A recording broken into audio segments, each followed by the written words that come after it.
हमने आपको वैसे काफी मिस किया स्टूडियो में। मेरे ख्याल में इसने नहीं देर की, कुछ लोगों ने जल्दी कर दी है। ये भी सही है, टीम ने जल्दी कर दी, एग्जिट में इतनी जल्दी बनता नहीं था। आज रावलपिंडी स्टेडियम में जो है Bangladesh versus New Zealand ICC champions trophy जो चल रही है उसका मैच खेला गया। बांग्लादेश को पहले बैटिंग करने की दावत दी गई थी न्यूजीलैंड की जानिब से।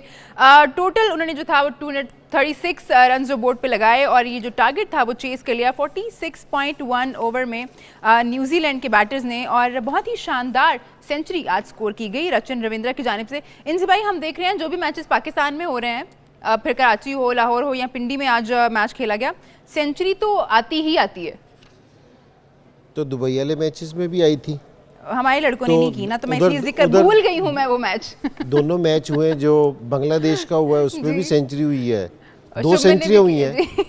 जी जी, शुभमन ने बांग्लादेश से भी हुई थी और ये पाकिस्तान और इंडिया का मैच, उसमें भी सेंचुरी तो सारी जगह हो रही है। और ये हमारे लड़के नहीं कर पाए। अगर ओवरऑल पूरा टूर्नामेंट देखा जाए ना जी, तो बैटिंग पैराडाइज है, ऐसा नहीं है कि जी बॉलिंग पैराडाइज है। अगर कोई एक भी टीम अगर एक भी अपना जो से ये बॉलिंग वाला खाना टिक नहीं करती ना तो वो फंस जाती है। कि अगर एक भी उनके पास कोई हो ना कि जी हम इससे बॉलिंग करा के गुजारा कर लेंगे तो वो फंस जाती है। तो बैटिंग पिचेज हैं ये वाली, क्योंकि जी कहीं भी आपको नहीं लग रहा कि जी बॉलर्स डोमिनेट कर रहे हैं। हाँ, कुछ जगह स्पिनर्स को देखने में आया कि जी स्पिनर्स कर रहे हैं। तो सेंचुरियाँ और सारों से अच्छी जो चीज़ है कि जो टीमें आगे आ रही हैं, जो खेल रही हैं, वो किसी एक प्लेयर पे रिलाई नहीं कर रही। उनके ये नए प्लेयर है ना, परफॉर्मेंस दे रहे हैं। ये भी इसको भी देख ले क्योंकि जी जो परफॉर्मेंस दी है, क्योंकि जी दूसरे बड़े प्लेयर हैं, अभी इसका इतना एक्सपीरियंस नहीं है, थोड़े से मैच खेला है, लेकिन इसने परफॉर्मेंस अपनी दी है। तो और जिस तरह ऑस्ट्रेलिया ने मैच जीता था 4 आउट होने के बाद, वो भी नए लड़के ने स्कोर किया। तो ये ऐसी पिचेज हैं कि जहाँ सारे परफॉर्म कर सकते हैं, सब खेल सकते हैं। तो बड़ी अच्छी चीज़ देखने में आ रही है और माइंड सेट सारी टीमों का ना देखने में आ रहा है कि जी वो बिल्कुल क्लियर माइंड के साथ है। वो एवरेज को, अच्छा मज़ेदारी की बात यह है कि कोई भी टीम है ना, अगर देखे जाए उसकी प्लानिंग में एक चीज़ देखने में आई है, वो 8 रन से ऊपर एवरेज को नहीं जाने दे रहे। वो उसको उधर ही पकड़ रहे हैं, बेशक आपकी जितनी मर्जी विकेटें गिर जाएं, तो वो वहीं उस एवरेज को ना 7 से 8 रन पे कंट्रोल कर रहे हैं। इवन कि ऑस्ट्रेलिया के खिलाफ जो 352 किया इंग्लैंड ने, उन्होंने भी एवरेज 8-9 से ऊपर नहीं जाने दी। बेशक उनकी विकेटें गिरती रही, लेकिन उन्होंने एवरेज को मेंटेन किया अपने उस चीज़ को। तो बड़ी ज़बरदस्त क्रिकेट देखने में आ रही है और ओवरऑल सारी जगह क्रिकेट चेंज हो रही है। सकी भाई, आज बांग्लादेश ज़ाहिर है वो भी टूर्नामेंट से बाहर तो हो ही गए हैं ऑलमोस्ट पाकिस्तान क्रिकेट टीम की तरह, लेकिन बांग्लादेश की जो प्लेयर्स थे उनकी बॉडी लैंग्वेज मुझे बहुत पॉजिटिव लगी।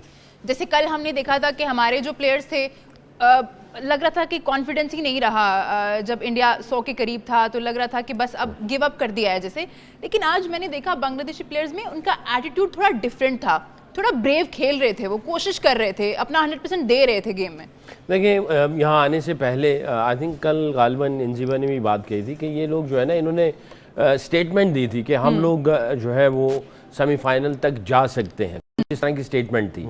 तो आई थिंक जाहिर है कोई स्टेटमेंट देता है तो कुछ प्रिपेयर्ड होकर ही आता है, और उसमें जो प्रिपरेशन है स्किल से पहले माइंडसेट की आ जाती है, उनकी एटीट्यूड की आ जाती है, फिर उनके प्लान्स की क्लैरिटी आ जाती है, और हर किसी को अपनी अपनी स्ट्रेंथ का पता होता है, और अपने जितने भी प्लान्स अपनी स्ट्रेंथ के अंदर ही वो एग्जीक्यूट कर रहे होते हैं। तो अगर आप इनके बॉलर्स को भी देखें, आई थिंक जैसे तस्कीन ने, और मुझे तो राना का जो एटीट्यूड था वो बहुत अच्छा लगा, जिस अंदाज से वो गेंद कर रहा था और जिस अंदाज से उसकी गेंद हो रही थी, लेंथ को बड़ा अच्छा जो है वो कर रहा था। तस्कीन से तो एक्सपेक्ट कर ही सकते थे क्योंकि वो सीनियर बॉलर है और वो हमेशा से चाहे बड़ी टीमें भी आ जाएं वो अपने प्लान्स को अच्छे तरीके से एग्जीक्यूट करता है। तो बांग्लादेशी जो है ना, जनरली अगर देखा जाए तो वो ठीक है, वो उस तरह आपको नज़र नहीं आ रहे होते कि उनके रिजल्ट्स वैसे नहीं है, बट इन टर्म्स ऑफ जो बेसिक चीज़ें हैं, जो उनके एट्रीब्यूट्स हैं, ग्राउंड के अंदर उतरना, टीम का जो है वो फाइट करना, जैसे मैंने कल भी कहा था कि ये एक ऐसी टीम है जब इनको मौका मिलता है ना तो सारे इकट्ठे हो जाते हैं और सारे इकट्ठे होकर जो है ना वो अटैक करते हैं और कोशिश करते हैं कि ये जो हाथ में कंट्रोल आया वो उसको खोने ना दें। तो आपको ज़रूर जो ऑपोजिशन है उसको ज़रूर कुछ ना कुछ एक्स्ट्रा करना पड़ता है। तो कुछ ऐसे ग्लिम्स नज़र आए इस मैच में भी कि अगर कोई विकेट मिली है या कुछ ऐसा है तो पूरी की पूरी टीम जो है वो आके जो है वो अटैक करना शुरू कर देती है। भाई अगर हम इकोनॉमी देखें, जो बांग्लादेशी बॉलर जैसे कि भाई बात कर रहे हैं कि तस्कीन से तो आप एक्सपेक्ट कर ही सकते हैं कि वो अच्छा करेगा ही करेगा, लेकिन हम नाहीद को देखें, उनकी इकोनॉमी भी बहुत शानदार है। मतलब ये जो मैं देख रही हूँ स्कोर कार्ड, तो मुझे अपने जो बॉलर उनकी याद आ रही है कि हमारे प्रीमियर बॉलर जो हैं वो किस तरह से कर रहे हैं, अपनी ही कंडीशंस हैं, अपना ही घर है, लेकिन फिर जो बाहर से लोग आ रहे हैं जिनकी कंडीशंस अपनी नहीं हैं, वो इतना अच्छा कैसे कर रहे हैं। तो फिर डिफरेंस क्या लगता है आपको, कहाँ डिफरेंस लगता है कि इतना और डिफरेंस कोई कम भी नहीं है, बहुत ज़्यादा है। हमारे बॉलर अगर 80 कंसीड कर रहे हैं तो बाकी हम देखें तो वो 40 कर रहे हैं।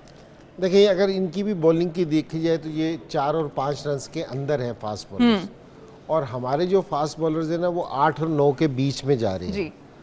तो मुझे समझ नहीं आ रही कि ये किस तरह की बॉलिंग कर रहे हैं, क्योंकि ये क्या इम्प्रूवमेंट आ रही है या ये क्या प्लान लेके आते हैं किस चीज़ का वो। और अभी मैं और सकलैन भी बीच में बात कर रहे थे कि अगर आप पिछले 5 मैचों की बॉलिंग उठा के देखें ना, जो मार पड़ने का स्टाइल है वो एक ही तरह का है, एक ही एरिया में मार पड़ी जा रही है, ठीक है ना। बास टाइम में ना कोई बैट्समैन खेल रहा होता है ना, वो 2-3 इनिंग्सों में आउट हो जाता है। एक दफ़ा पॉइंट पे कैच हुआ, एक दफ़ा मिड विकेट पे कैच हो गया, एक दफ़ा स्लिप लग गई, तो हम उसको कुछ और समझते हैं। अगर तीनों दफ़ा स्लिप में आउट हो ना, हम कहते हैं कि इसकी टेक्निक में फॉल्ट है। अगर आप एक ही तरह मार खाए जा रहे हैं, एक ही तरीके से आपको हो रही है, तो इसका मतलब है कि जी आप बिल्कुल सोच ही नहीं रहे, आप अपना दिमाग ही नहीं लगा रहे किस चीज़ को। तो अगर आप हमारे बॉलर्स की देख लें, और मसला सारा ये है कि जी आप सिर्फ बांग्लादेश की बॉलिंग ना उठा के देखें, पिछले मैच की आप है ना इंडिया की बॉलिंग उठा के देखें जी। वो जो क्या उनका बॉलर है शमी है, वो अनफिट होके आया है वापसी, और पहले 14 के स्क्वाड में नहीं था। ये बुमराह गया है तो उसको लेके आए हैं, तो उसकी आप बॉलिंग देख लें कि एक लाइन है, ठीक है। दूसरे ये हार्दिक पांड्या है, ऑलराउंडर है, और वो जो तीसरा बॉलर खेल रहा था वो भी उसने चौथा मैच खेल रहा था पाकिस्तान के खिलाफ, हर्षित राणा चौथा मैच खेल रहा था। आप सारी टीमों के बॉलर्स की बॉलिंग देख लें, कहीं भी ऐसा नहीं है। तो ये हमारे लिए ना लम्हे फिक्र है कि जी हम है ना, हमें सोचना चाहिए। ये हम क्रिटिसाइज नहीं कर रहे कि जी बैठ के कोई क्रिटिसिज्म कर रहे हैं कि जी कोई, और क्रिटिसिज्म कभी भी बुरा नहीं होता अगर पॉजिटिव किया जाए। तो ये सोचने वाली बात है, ये बैठ के ना कि जो ये एक चैंपियंस ट्रॉफी की बात नहीं कर रहे हम पीछे से 3 और टूर्नामेंट में, ये 4 टूर्नामेंट है जिसमें हम पहले राउंड में बाहर हुए हैं। तो ये हमारे लिए बैठ के सोचने वाली बात है कि जी हम कंपैरिजन करें कि हमारे से गलती कहाँ हो रही है, ठीक है। तो ये, और ये जो हमारे प्लेयर्स हैं ये मुसलसल सारे टूर्नामेंट्स में खेल रहे हैं।